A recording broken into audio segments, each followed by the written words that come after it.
Boa noite, irmãos e irmãs. Saúdo vocês na graça, na paz e na misericórdia do nosso Senhor e Salvador Jesus Cristo. Amém? Abra sua Bíblia no livro de Provérbios, capítulo de número 11, o verso de número 14. O reverendo Melquisedeque já salientou aqui, nós estamos falando sobre o movimento de liderança. Lembre-se, esses movimentos são promovidos pelo próprio Espírito Santo de Deus. Eu não tenho como fazê-lo ou conduzi-lo, é uma ação do Espírito Santo de Deus, e nós estamos falando sobre liderança. E como diria o reverendo Ronaldo Lidório e tantos outros autores, uma igreja sob o critério de crescimento, ela precisa ser avaliada pelo número de líderes que ela tem e que estão sendo preparados para cumprir o ministério.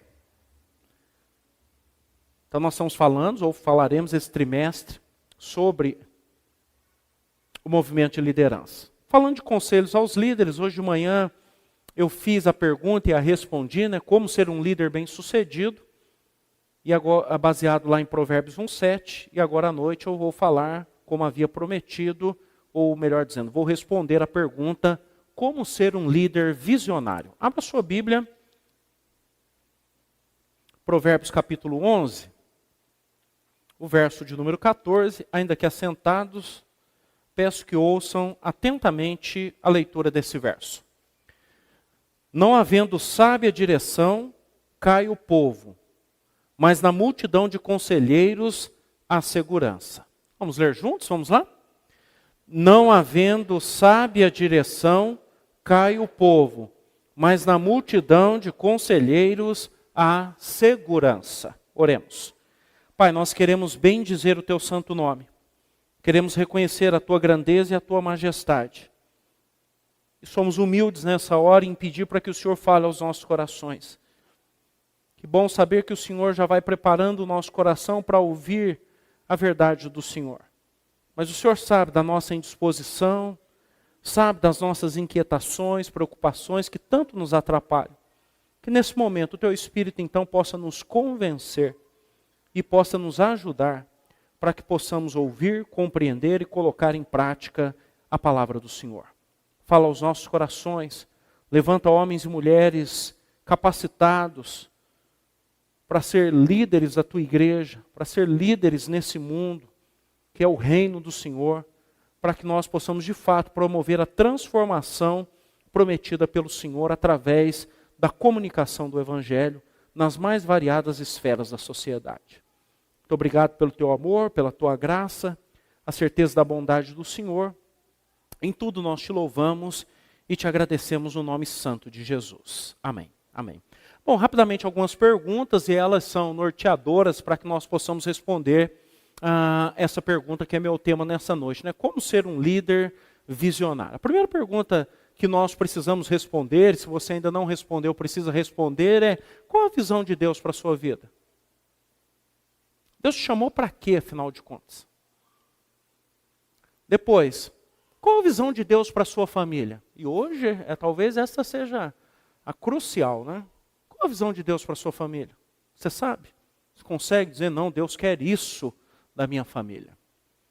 E por último, qual a visão de Deus para o seu ministério? Quando nós falamos ministério, lembre-se, tem um ministério, nós chamaríamos assim de religioso e o civil. Então, se você não é pastor, você tem um ministério lá fora, como engenheiro, como médico, advogado, estudante, o que quer que seja. E quando você entende isso, você entende que o seu trabalho é para a glória de Deus.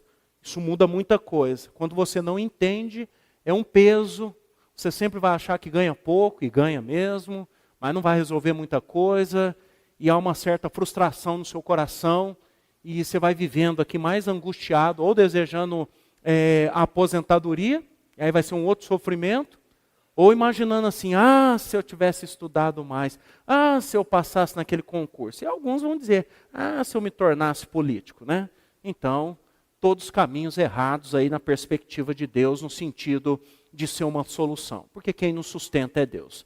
Mas nós estamos falando então, ou vamos falar nessa noite um pouquinho sobre visão.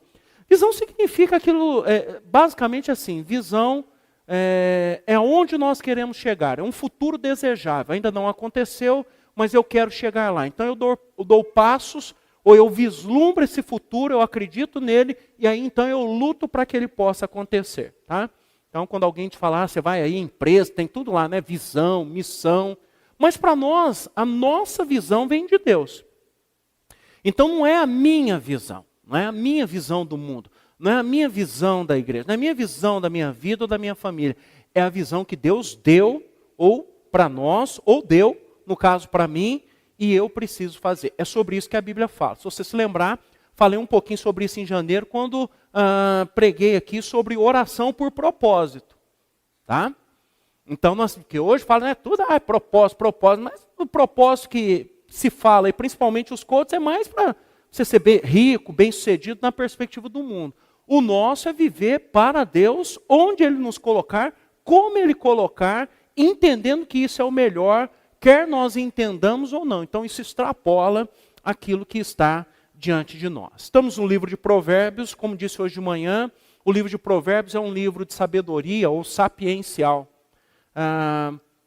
Eu faço parte daqueles que são alguns que acreditam que o livro foi escrito para orientar homens jovens que no futuro seriam talvez oficiais ou talvez o próprio rei, mas que trabalhariam de alguma maneira para cooperar para o bem ali do reino de Israel. E nesse aspecto eu destaco sempre que hoje nós não temos um veículo ou uma maneira bem própria de formar os nossos homens para que eles façam a diferença na sociedade. E me parece que as mulheres têm mais vantagens nessa área. Tá? Talvez seja uma dificuldade nós vamos descobrir. Os homens cada vez mais vão deixando de cumprir o seu papel, porque envolve medo, envolve o não entendimento e talvez aquilo que é o problema do nosso século, ou um dos problemas do nosso século, que é o comodismo. Tá? Mas no livro de Provérbios, você vai ver que Salomão tem sempre um tom professoral e paternal para falar. Por isso ele chama de filho, por isso ele dá fórmulas exatas, com princípios, para que você possa alcançar. Né? Há aqueles que leem um capítulo de Provérbios por dia buscando sabedoria. É válido. Né? Se você quiser ler, você vai ler a partir de agora, todo dia, todo mês, você vai ler o livro de Provérbios, lendo um capítulo por dia. Há informações preciosas que mudariam a sua vida e você ganharia em muito. Então vale a pena, tá? Mas vamos aqui, né? Vamos naquilo que nos interessa nessa noite. Como ser um líder visionário? Há bons livros que te ensinam sobre isso. Há livros que ensinam você como ter uma visão e como passar a visão. Te dão belíssimas estratégias. Mas será que é só isso? Será que é só isso que nos basta? Então aqui nós somos conscientizados pelo próprio Deus que nós temos que buscar as respostas dele. Tá? Então vamos lá. São apenas 2 orientações de Deus que os líderes devem seguir a fim de ser visionários. Assim, o líder que não é visionário, o próprio versículo já falou aí, não havendo sábia direção, cai o povo. Se o seu líder não sabe para onde ele está indo, você está seguindo ele para onde? Para qualquer lugar? Qualquer lugar é uma resposta muito vaga. Então nós precisamos saber. O líder da família, que é o esposo, ele está indo para onde? O líder da igreja, que é o pastor, e depois pastores e presbíteros, que é o conselho, eles estão indo para onde? Dá uma olhada no nosso governo, nas mais variadas instâncias, e você vai perceber. Leia o livro dos reis referente ao reino do norte, começando com Jeroboão, e você vai ver, quando não há uma sábia direção, o que acontece. Quando a visão não é vinda de Deus, e olha que foi Deus que chamou Jeroboão, você vai se lembrar, mas ele, com medo do povo voltar lá para Jerusalém, fez 2 bezerros em cidades estratégicas, que era o caminho para Jerusalém. Então, não vai em Jerusalém não, entra aqui e sirva esses bezerros. É a mesma coisa, é tudo Deus. E nós lemos a tragédia que foi o reino do norte. Então nós vamos aprender a ouvir. Espera aí, eu estou seguindo quem? Está indo para onde? É isso mesmo?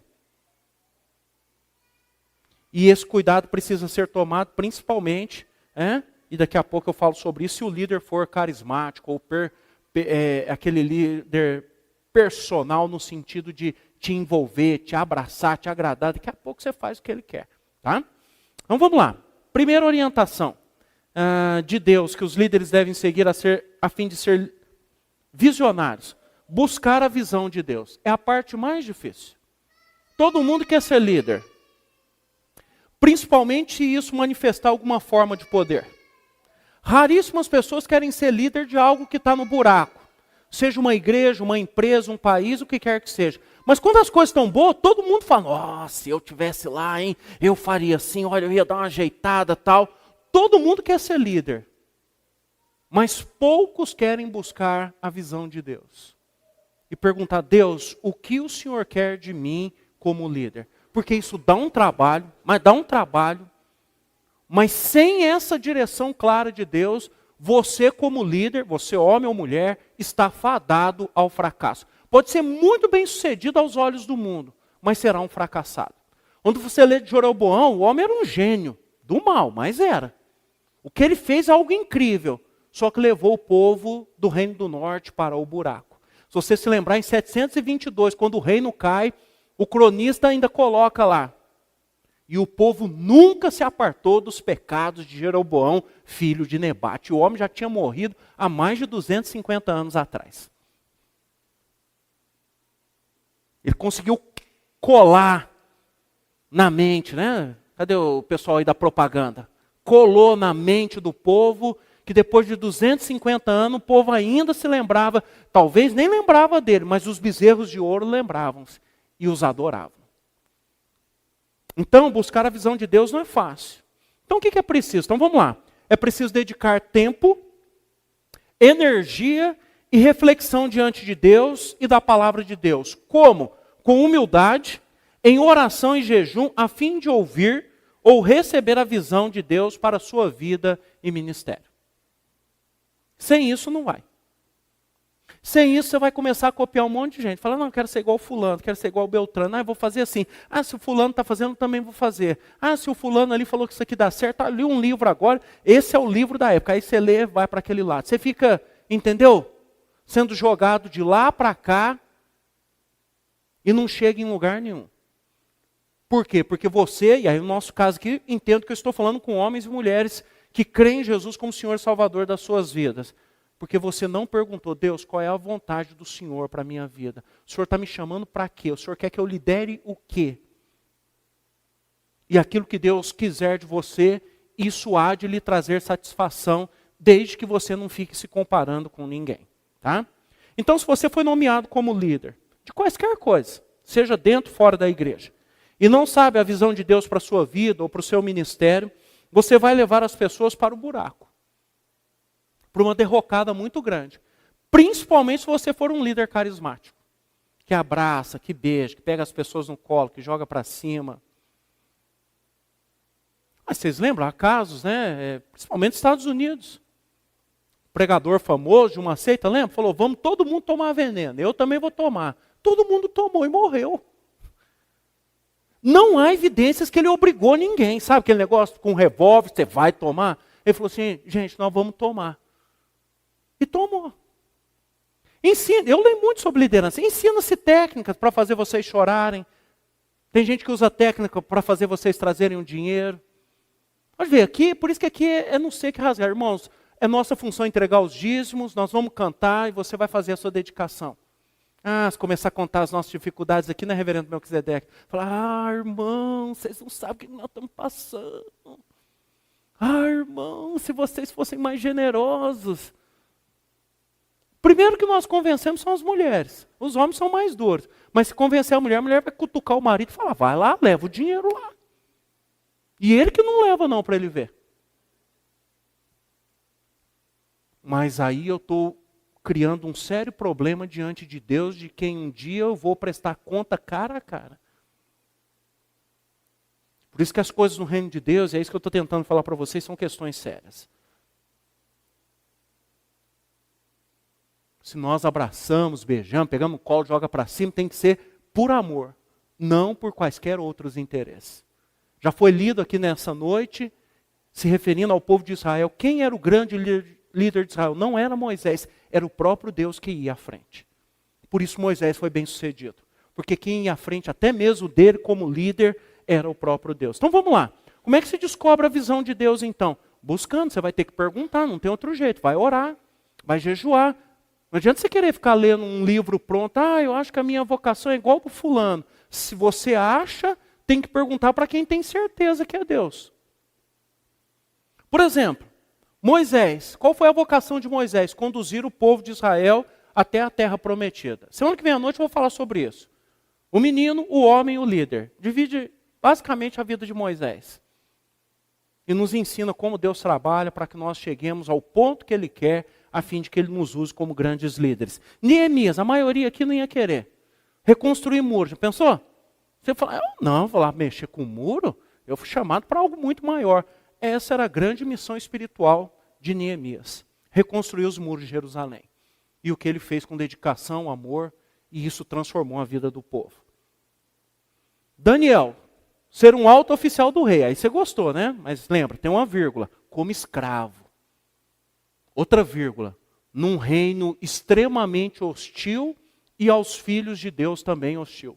E aí, toparia? É só ler a vida dele, as dificuldades que ele passou.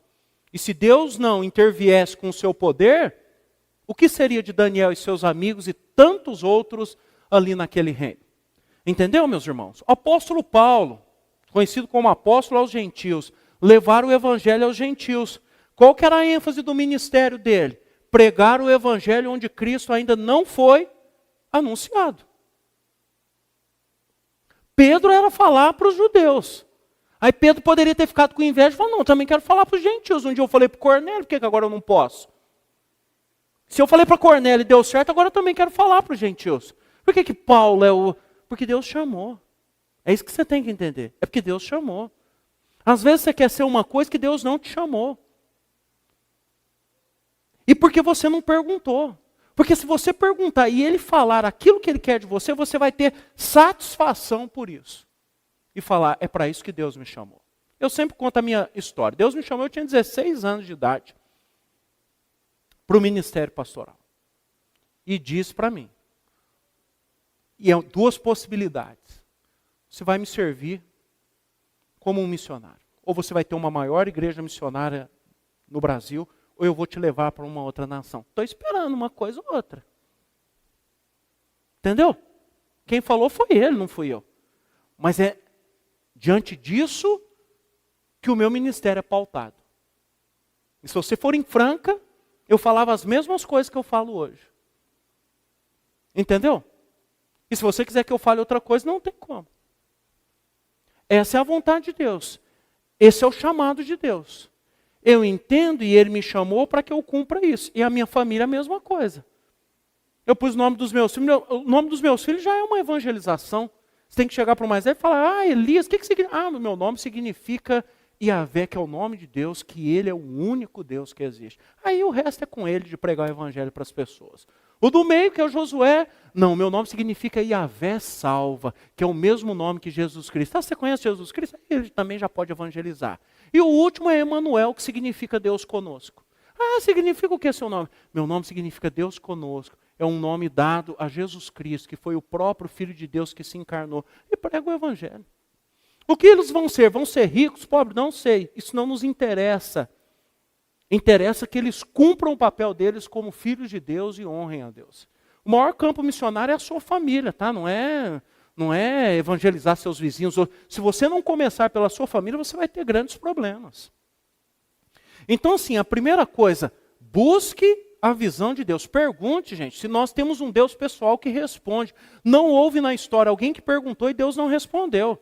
E quando os crentes ficavam na dúvida, Deus aparecia de novo e confirmava. Lembra Abraão na dúvida? Vou ter ou não, filho? Deus voltou e falou, meu filho, eu vou te dar um filho de Sara. Se você não entendeu, foi isso que eu falei e eu vou cumprir. Aí o homem falou, agora que eu estou com 99 anos, vou completar 100. Ele falou, isso mesmo, quando você tiver 100 e ela 90, eu vou te dar um filho.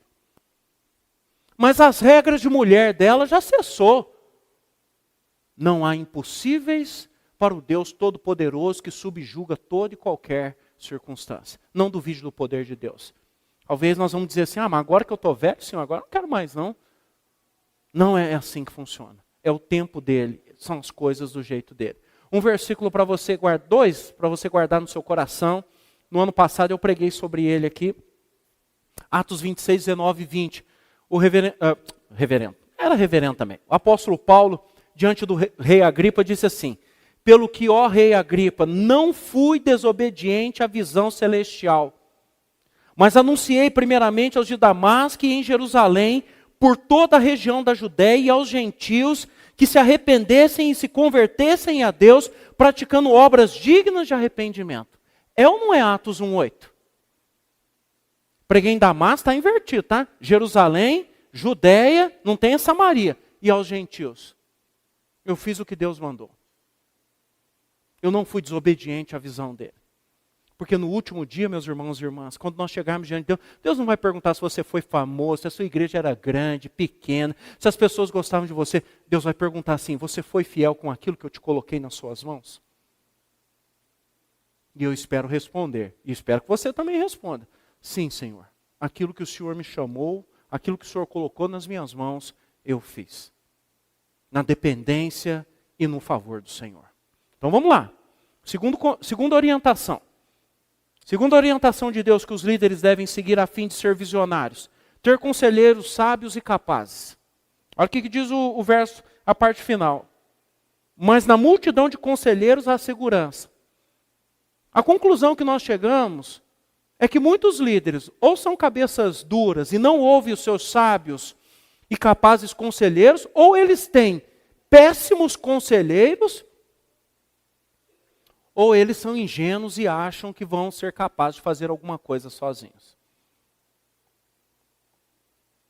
Agora, ser sábio é ouvir bons conselhos e diante de Deus tomar decisões sábias. Peca o líder que não tem conselheiro. Peca o líder que acha que vai fazer alguma coisa sozinho, que toma decisões sozinhos e que é cabeça dura em ouvir os seus líderes. Biblicamente falando, vai chegar uma hora que as pessoas vão deixar de aconselhar ele e de orientá-lo, porque ele é teimoso demais. E a teimosia dele ou dela vai derrubá-lo. Esses são os nossos desafios. Por isso que nós vemos hoje uma crise profunda quando nós falamos de líderes. Quando nós falamos de líderes religiosos, nós vemos que a maioria dos pastores não tem uma visão dada por Deus. Ele copia um modelo. Alguém escreve um livro e fala: isso aqui que está dando certo. Aí ele fala: vou encaixar tudo isso aqui na minha igreja. Porque dá trabalho você falar: Deus, o que o Senhor quer da nossa igreja? Nesse local. Com essas pessoas. Nos lugares onde nós moramos, trabalhamos. O que o Senhor quer de nós? Dá trabalho perguntar. Dá trabalho associar, reformar, atualizar e uma série de outras coisas para que a gente entenda a vontade de Deus. Mas estamos no segundo ponto, que é ter conselheiros sábios e capazes. No reino de Deus e na vida, meus irmãos e irmãs, ninguém faz nada sozinho. E muitos crentes ainda insistem em fazer as coisas sozinhos. Ninguém faz nada sozinho. Quem está fazendo as coisas sozinho, mais cedo ou mais tarde, vai bater contra a parede. John Maxwell, que é um especialista em liderança, ele chama isso da lei do círculo íntimo. Você tem que ter pessoas em áreas chaves, estratégicas ao seu lado para te ajudar, para que você consiga alcançar a visão que lhe foi dada por Deus. Ninguém faz nada sozinho. E o círculo íntimo é muito importante. Aí ele tem uma outra lei, que não vou falar aqui, que é do magnetismo. Fala: você atrai as pessoas iguais a você. Então, num sentido, você tem que se preparar para conseguir atrair algumas que são diferentes, mas aqui não aquelas que não têm caráter ou o que quer que seja, mas pessoas que tenham habilidades diferentes das suas para te ajudar. Compete isso ao líder. É só você dar uma olhada na vida de Moisés, na vida de Neemias, na vida de Daniel. Os líderes ou os outros homens e mulheres que estão cercando eles são pessoas que têm outras habilidades para ajudá-los na sua grande tarefa. Tá? Então, o que nós precisamos? Nós precisamos nos cercar de homens e mulheres sábios e capazes para nos ajudar. É o que eu sempre falo. Eu já sou pessimista, então eu não ando com gente pessimista. Aqueles que são meus conselheiros são gente otimista. Reverenda Dona Irã, Reverendo Ismar, na minha opinião, são otimistas até demais. Entendeu? Aí eu vou arrumar alguém pessimista igual eu, para falar que não vai dar certo, eu já falo. Então você precisa ser sábio nessas coisas. A sua fé é fraca, vai andar com gente de fé. Com gente que acredita na manifestação do poder de Deus. E se é possível, empresta a fé dele. Fala, eu não estou conseguindo ver direito, mas eu vou começar a olhar as coisas com os seus olhos. Ou então ora como Eliseu orou para aquele moço, Deus descortina os olhos dele para que ele consiga ver. Que o exército que está conosco é muito, mas muito maior do que esse que está batendo na nossa porta. Isso é fundamental, meus irmãos e irmãs. E eu ainda queria dizer que no reino de Deus, tudo de bom que acontece é por causa de Deus. Não há lugar para gente soberba, muito menos vaidosa. A glória é e sempre será do nosso Deus. A única pessoa insubstituível nessa igreja é Jesus Cristo. Nós não somos. Se eu ou vocês se envaidecerem e nos julgarmos melhor, Deus só faz assim, ó, dá uma licença, a glória é dele, tão somente dele. As coisas boas acontecem não é por causa de nós, não é porque nós acertamos, não é porque nós oramos, não. É por causa de Deus, é porque Ele quis. E nós sempre estamos então debaixo da sua obediência. Mas a importância de ter esses homens e mulheres é fundamental. Cito aqui exemplos. Rei Davi, se você abrir sua Bíblia no primeiro livro das Crônicas, capítulo 12, eu não vou ler, do 23 a 40, fala que Davi tinha toda uma equipe. E todo mundo que lê esse texto gosta de destacar os filhos de Isacar, conhecedores da época, cerca de 200 homens capazes de conhecer a época e orientá-lo bem. Percebe? É um rei.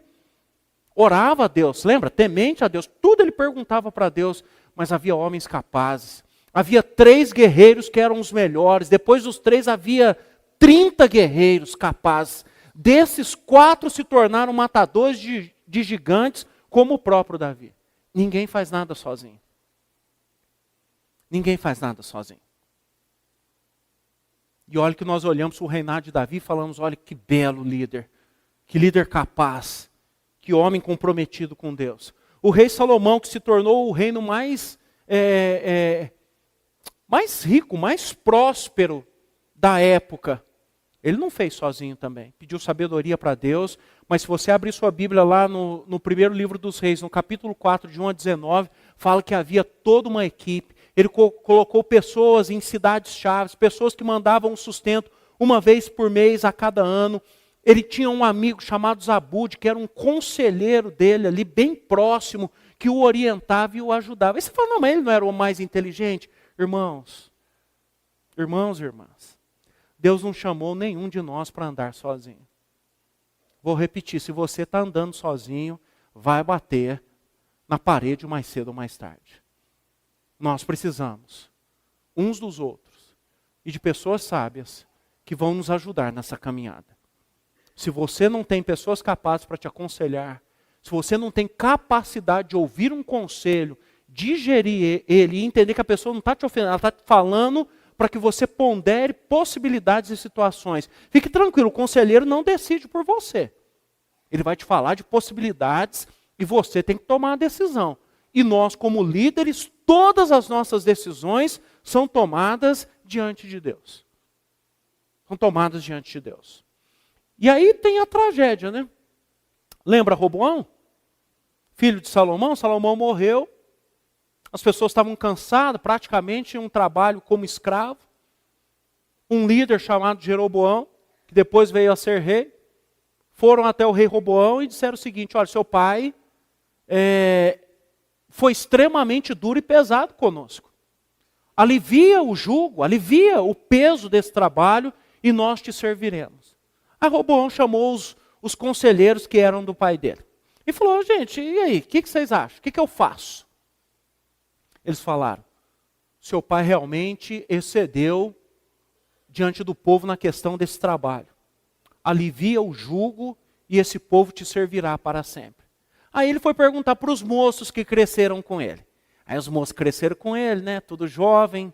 E quando nós somos jovens, nós temos o ímpeto e nem sempre a sabedoria. Falou, não, você vai chegar lá e vai falar assim, meu dedo mínimo é mais pesado que os lombos ou as coxas do meu pai. Se meu pai feriu vocês com, olha só, com chicotes eu vou ferir com escorpiões. Saiu de lá vivo por muito pouco. Só não foi apedrejado porque rapou fora. Não ouviu o conselho dos mais velhos. Eu só não vou falar mais nada de Roboão, porque o texto diz que isso aconteceu porque era da vontade de Deus. Mas o coração de Roboão era extremamente duro.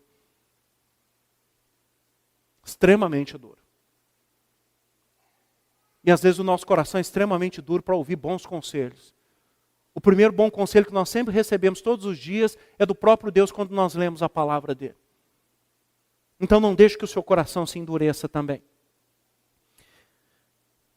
Falando em conselheiros, eu quero citar o que foi Davi, Salmo 78, verso 72. E aí estou caminhando para o final. E ele os apacentou consoante a integridade do seu coração e os dirigiu com mãos precavidas. Davi fez essa junção de integridade e capacidade de liderança. Mas lembre-se, havia homens que o ajudaram nessa grande tarefa. Não queira fazer nada sozinho. Procure essas pessoas sábias, leais, crentes no Senhor, que vão te ajudar nessa caminhada. Eu quero concluir afirmando que você precisa ser um líder visionário. Você precisa receber essa visão de Deus. E você então precisa, se ainda não tem, seguir essas duas orientações que são dadas pelo próprio Deus. Primeiro, buscar a visão de Deus. Segundo, ter conselheiros sábios e capazes. Se você já sabe a visão de Deus para a sua vida e ministério, permaneça firme e fiel a Deus e à visão, independente da circunstância.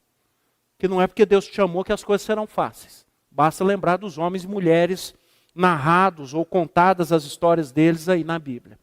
Se você ainda não sabe a visão de Deus para a sua vida e o seu ministério, separe um tempo para estar diante de Deus em oração, jejum, peça a Ele a visão e busque conselhos. Estou aqui para aconselhar vocês. Estou aqui no gabinete, está aí o reverendo Melquisedeque também. Vem aqui me perguntar que eu falo muita coisa que você precisa saber. Você vai sair daqui com o seu coração cheio de esperança, de expectativa, se ouvir. Se ouvir. Às vezes você está batendo cabeça porque quer. Por teimosia. Por não querer ouvir o que Deus tem para você. Então eu estou aqui para lembrar. Pode vir aqui no gabinete, tá? Segunda a sexta, pode ser sábado, pode ser domingo, você pode ir lá em casa, compra até uma pizza para você. Estou doido para falar para você coisas boas que Deus quer fazer na sua vida e às vezes você não é. Às vezes é por medo, eu não vou porque aqui eu estou tão cômodo da minha liderança. Eu detesto mudança. É por comodidade? Então, você precisa arrumar um conselheiro que te tire da sua comodidade. Porque sozinho você não vai sair. É porque você gosta de mudar demais, aí você vai deixar todo mundo doido. Se cada domingo eu fizer uma liturgia aqui diferente, vocês vão ficar tudo doido. O ser humano ele vai com rotina e novidade. Só que novidade tem que ser pouca. Mas a rotina é que cria em nós uma identidade. Então eu estou aqui, você entendeu, né? Que Deus nos abençoe. Que Deus nos dê da sua graça. Que nós sejamos esses líderes visionários. Que possamos ver nos nossos líderes homens e mulheres que são visionários. E se não são, nós vamos orar para que Deus dê uma visão bem clara para eles. Para que eles cumpram a missão de Deus. Fiquemos em pé. Se existe uma palavra que resume tudo isso, é ser intencional. E nós, como igreja, somos intencionais. Essa semana passada, estou colocando uma parte final aí na nossa liturgia, que é a igreja enviada. Vamos ler agora Mateus 5,13, depois vamos cantar o hino. Não é que é Ctrl+C, Ctrl+V aí, toda hora eu ponho o mesmo hino, porque eu não sei outro hino, não. Como disse hoje de manhã, eu quero que nós sejamos convencidos por Deus que nós precisamos mudar a nossa vida, o nosso comportamento com a ajuda de Deus, para que sejamos sal e luz nessa cidade e possamos transformá-la. Se há um texto, se há um hino que pode nos ajudar, nós faremos isso. Mas vamos nos lembrar que é sempre um mover de Deus E a hora que nós terminarmos aqui, você vai para a sua casa, amanhã você vai para a sua escola, para o seu trabalho, para a sua faculdade, ou para o seu momento de lazer, e lá você é um missionário, uma missionária de Deus. Os nossos irmãos que trabalham em outras cidades vão para outras cidades. Talvez lá nem haja uma igreja presbiteriana, talvez vá começar com você. Seja esse instrumento nas mãos de Deus e deixe que Ele use você para a glória dEle. Diz o verso, vós sois o sal da terra. Ora, se o sal vier a ser insípido, como lhe restaurar o sabor?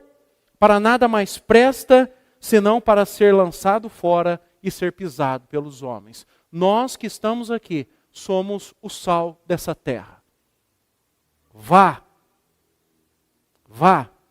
com fé, com temor e na plenitude do Espírito Santo de Deus, e cumpramos o nosso papel que foi dado pelo nosso Deus. Louvemos ao Senhor. E no 121, cante como uma oração e creia no poder de Deus.